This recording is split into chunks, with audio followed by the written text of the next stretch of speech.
Atta Halilintar pada waktu gue undang pertama untuk ngomongin masalah Rizky? Rizky mana nih? Mantan. Rizky. Itu mah kan udah nggak ada. Ih. Padahal gue tuh mintanya baik-baik karena gue tahu kondisi hati lo bagaimana. Tapi kenapa lo lebih memilih Atta Halilintar? Karena exposure lo akan lebih bagus di sana atau Enggak gimana? juga sih, nggak Kenapa? mikir gitu Dede. Karena pas toh sama Kak Ata juga nggak bahas itu juga Si Bilar cerita kan? cerita sebelum kemarin bikin podcast cerita Terus dulu. pada saat off cam, apa tanggapan Dede? Ya Dede sih nggak ada apa ya, nggak ada niat untuk yang kata tadi. Mungkin karena kakak Bilar bilang gini, Dek, kakak tahu kenapa Agilang sebel sama kamu? Katanya. Kenapa?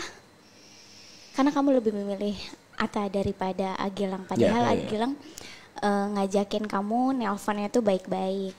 Terus setelah itu ya udah gitu doang. Kata kakak. Nggak ada sih, nggak ada niat yang Dede ngebedain. Oh, Dede lebih memilih Kak Atta. Pas emang karena momen itu tuh alhamdulillahnya tuh Dapat exposure. Lebih nggak besar. yang ngajakin hayu collab gitu teh. Banyak. Gitu. Terus Dede discuss sama pas Pilih-pilih. kebetulan ada tim YouTube juga masih kan waktu itu. Menurut tim YouTube-nya Atta lebih works. Enggak juga. Gimana ya baiknya gitu. Baiknya pilih yang lebih exposure bagus.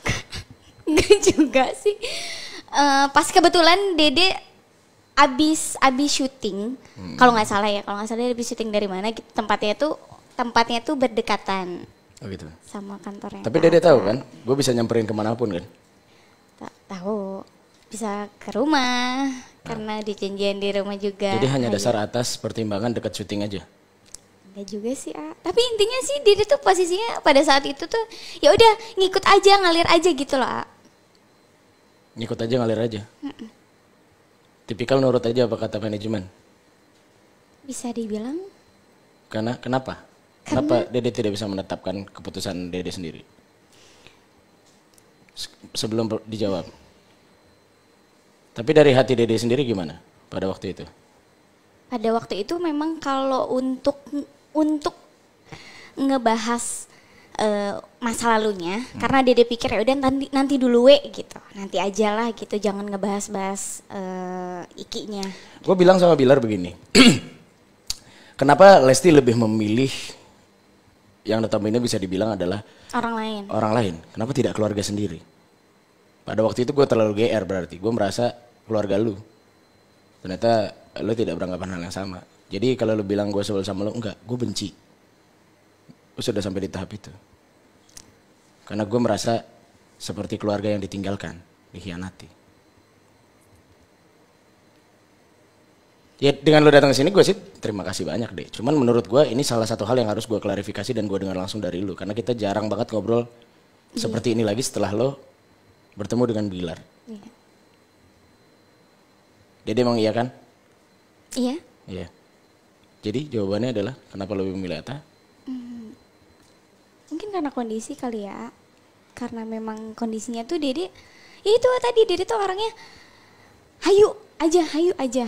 Sama pribadi jujur Dede memang nggak enak. Dan sampai nggak tahu juga gitu. Wah, sampai sebenci itu gitu. Gitu sih ya. Gak mungkin sampai gak tahu. Kenapa gak pernah buka omongan? Kan lu udah nganggep gue sendiri. Gue udah nganggep lu adik sendiri. Kenapa lu gak pernah buka omongan? Karena enggan. Kenapa enggak? Enggak. Udah nggak enak duluan, Kalau gak enak berarti ngerasa salah. Ya salah kan kata tadi. Jangan kata gue. Karena gue bisa bilang mungkin lo salah. Tapi kalau dari hati lo sendiri gak ngerasa salah percuma. Kalau menurut Dede pribadi ya. Gak apa-apa kalau misalkan ternyata penjelasan dari lo masuk akal. Dan ternyata gue yang salah. Gue akan minta maaf. Kalau dari Dede pribadi, karena memang kondisinya kan yang Dede bilang tadi, semua orang pada saat momen itu tuh banyak banget yang ngajakin, hayu kita ngobrol, ayo kita mau nggak collab gitu. Bahkan sebenarnya alhamdulillah sampai detik ini gitu. Tapi ngebagi waktunya itu kadang ngobrol sama manajer sendiri aja sama keluarga aja yang kayak ayo dong gimana ya baiknya yang ngatur waktunya gitu. Kalau itu kan emang Dede dari Iya. dulu begitu. WhatsApp aja kan juga sama kayak gue juga sih jarang dibalas. Jadi kondisi aja sih Dede nggak ada niat untuk membedakan, apalagi Dede kata A tadi bilang membuang AA sebagai AA sendiri gitu. Dan nggak ada niat sedikit pun gitu. Terus apa yang lo lakuin ketika sudah terasa, kapan lo terasanya gue sepertinya tidak mau berkomunikasi seperti biasa kalau lagi? Yang paling berasa banget. Yang paling berasa banget kalau nggak salah ya, setelah kejadian AA bikin, setelah kakak AA dibully atau bukan dibully, di pojok-pojokin sama ada yang mengatasnamakan Leslar setelah AA parodi konser Dede. Oh di GTV waktu itu. Nah itu. Ya, gua impersonate jadi Bilar dan ada yang jadi Dede, terus ada Rizky Ridhonya di sana. Oh iya. Dari situ berasa. Itu berasa. Kenapa berasa waktu itu? Indikatornya apa? Karena pas Dede minta maaf ya nanti coba Dede sampein kalau Lesti Lovers mah biasanya nggak gitu. Terus dari cara respon AA tuh yang nggak biasanya kalau komunikasi sama Dede gitu. Gimana? Masa sih Lesti Lovers segitu doang? Terus AA bilang ke Dede juga gitu. Dede nge-treat mereka intinya begitu, segitu doang gitu. Kasih tahu mereka Lesti Lovers segitu doang gitu. Dari Dede situ tuh sih. enggak sih? Dede tuh punya power sebesar itu, energi sebesar itu untuk bisa mengontrol semuanya. Tapi kenapa jarang sekali dilakukan? Cenderung diam. Kalau untuk ke Lesti Lovers, Dede sih selalu ada evaluasi setiap bulan. Selalu ngobrol sama mereka karena hampir semua adminnya tuh Dede megang juga nomornya gitu. Jadi Dede tahu kalau ada apa-apa tuh satu pintu aja gitu. Dede ngasih tahu. Tapi kalau untuk di luar itu, di luar nalar Dede gitu, karena kan banyak banget. Apalagi yang sekarang kan kadang Dede aja salah di mata mereka. Kok bisa? Iya, karena Dede rasa menuntut untuk Dede sempurna di matanya kakak. Di matanya Bilar? Iya. Bukannya Bilar juga seperti itu? Jadi Leslar itu siapa sebenarnya? Mungkin yang mengatasnamakan kali ya lebih tepatnya. Gitu, karena Dede rasa kalau memang mereka yang benar-benar sayang sama Dede sama kakak sih nggak akan seperti itu. Tapi memang banyak sekali sih maksudnya di satu sisi tuh sampai kadang-kadang orang tuh akhirnya malas gitu. Malas untuk berinteraksi karena di satu sisi akan menjadi bumerang buat mereka juga. Iya. Sama seperti gue nih ngomong kayak begini nih, akan ada aja yang komen ngaco. Apaan sih gitu apa sih? Tapi gue nggak peduli gitu. Yeah. Nah maksud gue lu punya energi untuk bisa stop hal tersebut. Kenapa lu tidak memilih untuk melakukannya? Selain lo tidak mungkin tidak bisa mengontrol mereka satu persatu, tapi kan setidaknya lu punya akun sosial media yang bisa lu manfaatkan untuk itu. Waktu itu pernah sih sempet Dede yang karena waktu sempet kejadian yang mereka membuli kalau nggak salah Mama Iis, mau jokin Mama Iis, itu Dede bikin satu postingan soal untuk please jangan ngejudge keluarganya Mama Iis lagi karena kita baik gitu. Dede juga selama itu komunikasi terus sama Mama, nggak usah dianggapin ya Mama, maafin ya gitu. Terus Mama Iis minta untuk ayo Dek, dari Dedenya supaya stop. Pada akhirnya Dede bikin postingan itu. Alhamdulillah sih dari situ udah mulai meredam. Sebenarnya teman-teman Dede pun sama, lingkungan Dede sama gitu, kayak kemarin baru Arafah. Padahal kan konteksnya ya lagi kerja bercanda gitu. Dia sampai yang ayo dong Lesti tolongin ya, gua mental ntar kena nih dibully sama mereka. Kata Arafah. Emang dibully seperti apa Arafah? Gue malah nggak tahu tuh. Dede juga persisnya nggak tahu seperti apa, tapi Dede rasa mungkin dia lebih takut duluan kali ya, takut duluan karena kan ya bercandaannya seperti itu, daripada lu sama Lesti sama gue aja gitu. Tapi mereka udah keburu baper. Udah keburu ya gitulah. Capek gak sih jadi Dede tuh? Jujur nih, bukan bukan Dede nggak bersyukur ya, tapi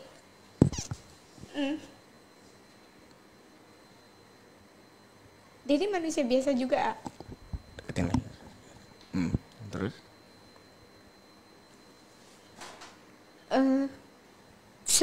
Dede pengen juga hidup seperti orang-orang normal biasanya, tapi ya satu sisi ya dia harus bersyukur dengan apa yang sudah Tuhan kasih sekarang gitu. Karena ya bisa dibilang mungkin ini mimpi Dede juga, tapi konsekuensinya kayak gini gitu. Kayak gini tuh gimana? Emang beratnya tuh di mana?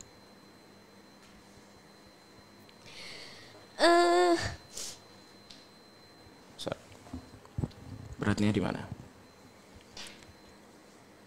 Mungkin orang ngelihatnya kayak yang enak banget ya jadi Lesti gitu. Dikasih ini, dikasih wadah ini. Tapi mereka nggak ngelihat proses Dede di belakang panggung seperti apa. Gitu. Mereka tuh siapa? Yang ngenilai ya netizen lah, orang lain yang nggak kenal Dede. Gitu. Terus kemudian yang bikin Dede nangis sekarang itu adalah karena rasa berat itu tadi. Kan anehnya, capek nggak sih jadi Lesti itu sebenarnya kan? Gitu. Terus Dede jawab ya, kalau Dede sebagai manusia biasa yang punya perasaan ya, tanpa Dede nggak bersyukur, berarti Dede nggak bersyukur. Tapi sorry, bukannya dari zaman dulu selalu ada yang bully Dede? Iya. Tapi sekarang jumlahnya lebih banyak begitu? Atau gimana? Bisa dibilang mungkin Karena pengaruh Dede semakin besar, itu maksudnya? mungkin saja, iya, bisa dibilang seperti itu. Jadi karena gini misalkan ya, jadi alhamdulillah kemarin udah dapat juara. Tanggung jawab Dede tuh besarnya tuh Dede ngerasa jadi besar. Oh berarti selama tampil Dede minimal harus sebagus yang pada saat jadi kompetisi. Terus kalau Dede di luar ekspektasi mereka, ya dibully. Terus dikasih kepercayaan lagi, dapet single yang Masya Allah orang banyak yang suka gitu. Terus sekarang ketemu sama Kak Bilar yang ternyata banyak juga yang mencintai Dede gitu, yang sayang sama Dede. Makin besar juga tanggung jawabnya gitu. Kayak Kenapa jadi makin besar? gimana ya? Bukannya kalau kita ketemu sama pasangan yang kita cintai itu anugerah? Alhamdulillah, bukan itunya. Karena kondisinya tuh Dede sama Kak Bilar itu dipertemukan oleh netizen, oleh orang lain gitu. Jadi ketika harusnya tidak dipertemukan oleh netizen. bukan gitu. Jadi yang Dede bilang tadi, Dede tuh dituntut sempurna gitu sama mereka. Nggak boleh lah Dede. Biasanya Dede tuh kalau keluar rumah aja nggak make upan, nggak pernah ada yang komen-komen ngejudge seperti yang sekarang. Yang menuntut sempurna itu netizen atau klien-klien yang sekarang sedang ada di kerja sama Dede? Netizen. Netizen. Terus kenapa Kebanyakan. diikutin? Nggak diikutin, tapi Dede tipikal orang yang jarang baca komen, tapi tetap aja mau nggak mau Dede ada juga baca gitu. Berarti gue bisa bilang sejak sama Bilar lu jadi semakin berat hidupnya? Enggak juga sih, kalau untuk secara pribadi Dede dengan kakaknya happy, seneng, tapi secara tuntutan apa ya? Dede kan sama kakak public figure gitu. Intinya harus bisa ngasih apa ya, contoh yang baik. Buat siapa? Buat orang-orang. Tahu istilah gelas kosong nggak? Apa tuh maksudnya? Kalau kita sendiri nggak bahagia, gimana mau bahagiain orang?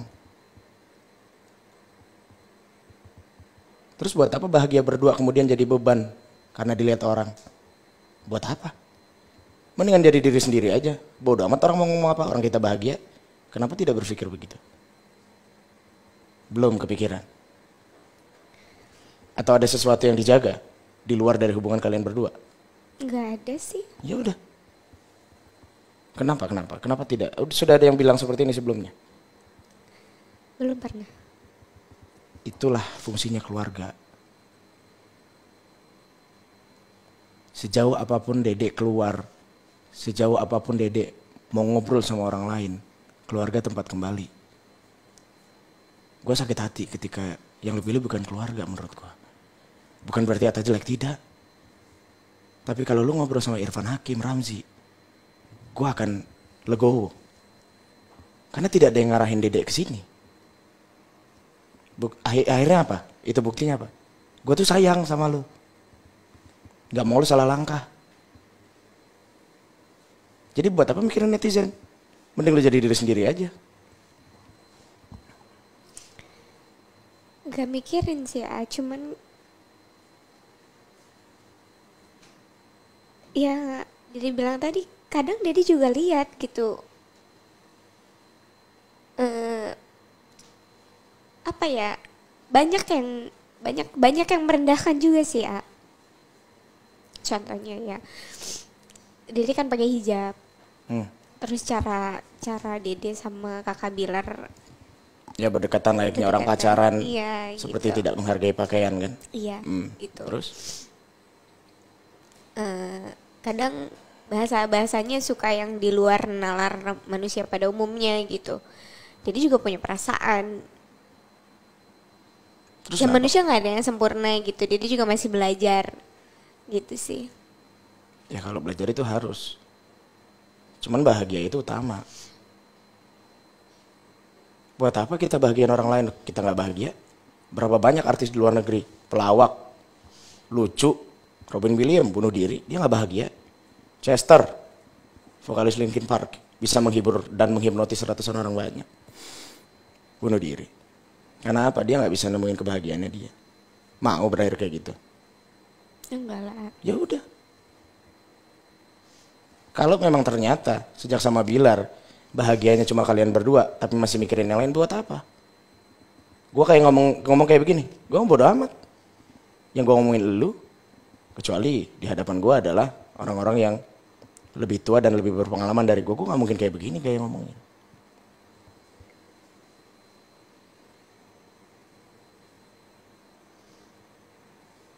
Jatuhnya memang seperti gue menasehati, tapi di satu sisi sebenarnya gue juga pengen tahu bahwa kondisi hati lo itu juga nggak mantep sekarang. Apalagi katanya mau menikah. Apa kesiapan yang mau nikah tahun ini?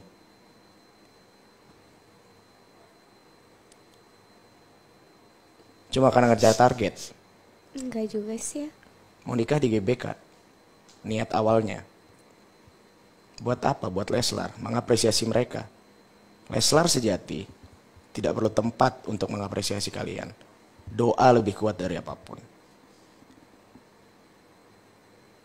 Kalian kerja banting tulang, ngumpulin uang sana sini, ngumpulin sponsor, buat membahagiakan Leslar yang banyak sekali di sana.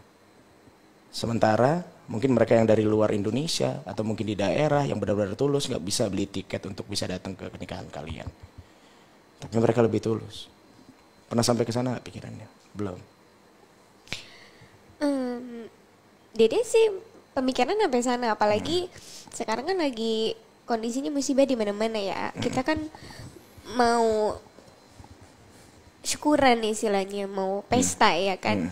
Masa kita pesta di tengah orang-orang yang lagi kena musibah gitu. Dan pada akhirnya ya Dede sama kakak dengan kondisi seperti sekarang ini memang gak memungkinkan juga di GBK yang nggak di GBK kak. Tapi tetap tahun ini. Insya Allah. Apa yang lo lihat dari Bilar?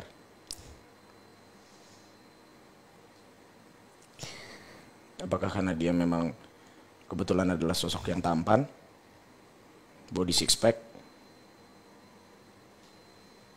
Enggak sih. Lebih ganteng dari mantan? Enggak. Apa? Ketika kita pertama ketemu jalan, yang ditanyain, kamu targetnya kamu umur berapa? Dia yang nanya. Iya. Jadi sih kalau memang udah ada jodohnya ya mau. Itu yang penting bisa langsung ngomong sama orang tua aja. Jadi siapapun. Siapapun. Jadi seandainya nih sebelum Bilar akhirnya menyatakan ya udah gue mau nikahin lo, Pada saat kalian lagi dekat terus tiba-tiba ada yang mau nikahin Dede, mau? Kalau orang tua mengizinkan, Dede mau. Jadi selama ini cuma Bilar yang direstui. Karena yang baru datang ke rumah kakak yang minta sama bapak. Sebelumnya belum pernah. Sebelumnya belum pernah. Dan itu yang bikin Dede akhirnya luluh. Itu cinta atau target atau karena orang tua? Ya. Gua nggak bilang orang tua jelek ya. Maksudnya restu dari orang tua itu perlu.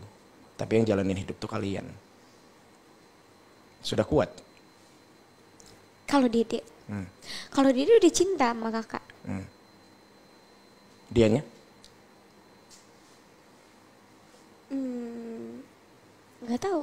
Loh, kok nggak tahu? Kalau ke Dede ya bilangnya cinta. Dia udah sayang, udah cinta sama Dede. Kalian mau nikah loh. Masa Dede belum yakin?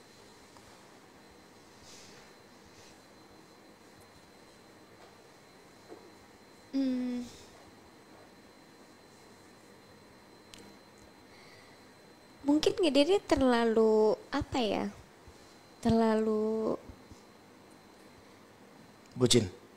nggak bucin juga, bukan apa ya? Terlalu takut karena masa lalu, sehingga jadi sering nanya sama kakak.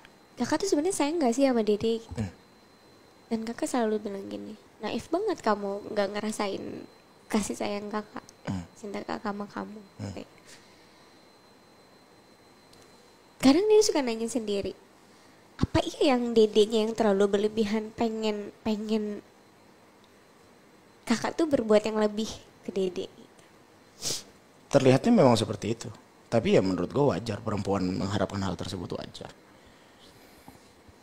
Tapi ya tadi gue bilang, Dede sendiri sudah yakin betul atau tidak? Karena bisa jadi memang pada waktu awal hanya euforia ketika kalian dipertemukan dalam situasi yang sama. Tapi kesini-kesininya karena kalian sudah mulai serius, ya itu juga yang mau gue tanyain. Kalau Dede pribadi sih enggak sih, Karena Dede ngerasa menemukan insya Allah orang yang tepat ya, mudah-mudahan. Jadi alasan utamanya adalah karena dia berani ngomong ke bapak. Iya, ke bapak.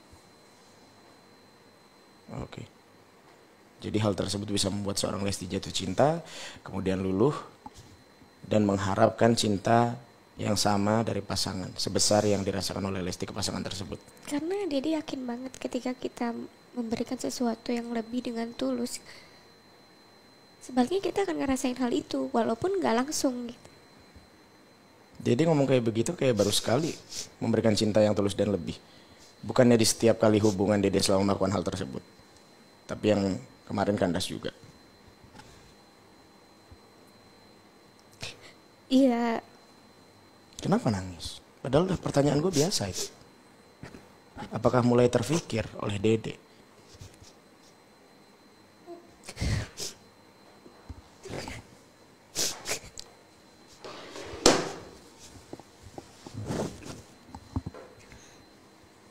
Karena Dede tipikal gitu, kalau udah sayang sama satu orang sepenuhnya. Sama yang sebelumnya sudah betul-betul selesai? Udah. Terus kenapa sekarang nangis ketika membahas soal cinta?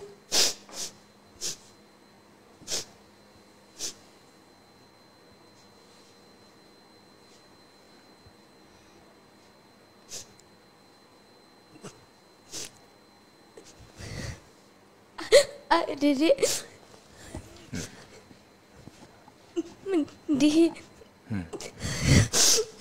Kenapa? Dikhianatin soal cinta itu bukan sama orang yang Dede sayang aja, bukan sama orang lain gitu. Dia sebenarnya jujur, Dede pribadi takut jatuh cinta. Karena kalau jatuh cinta tuh gitu sepenuhnya Dede. Lalu kalau Dede sudah yakin, kenapa Dede harus menangis seperti ini? Bukannya harusnya Dede sekarang tersenyum. Ketakutan itu akan kalah dong dengan keyakinan karena pasangan kita. Berarti sampai saat ini Bilar belum bisa menunjukkan apa yang Dede mau begitu.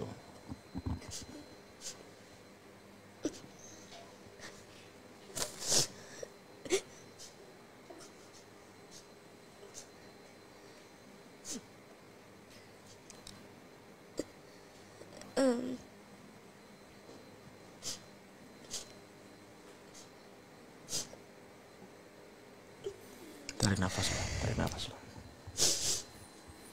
Istighfar.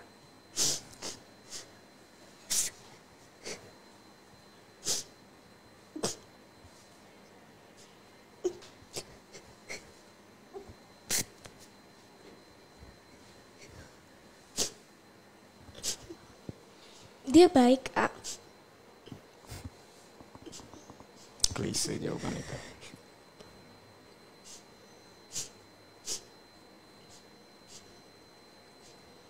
Ya, Dede bisa mendapatkan apa yang Dede mau. Karir Dede sampai sekarang kan butuh perjuangan, butuh proses. Mana tahu mungkin ini salah satu proses Dede untuk bisa mendapatkan cinta sejati Dede. Kalau memang begitu yang Dede perjuangkan apa? Cinta apa karir? Bahagia atau harta? Ya, Dede pengen bahagia. Terus sekarang kenapa nangis?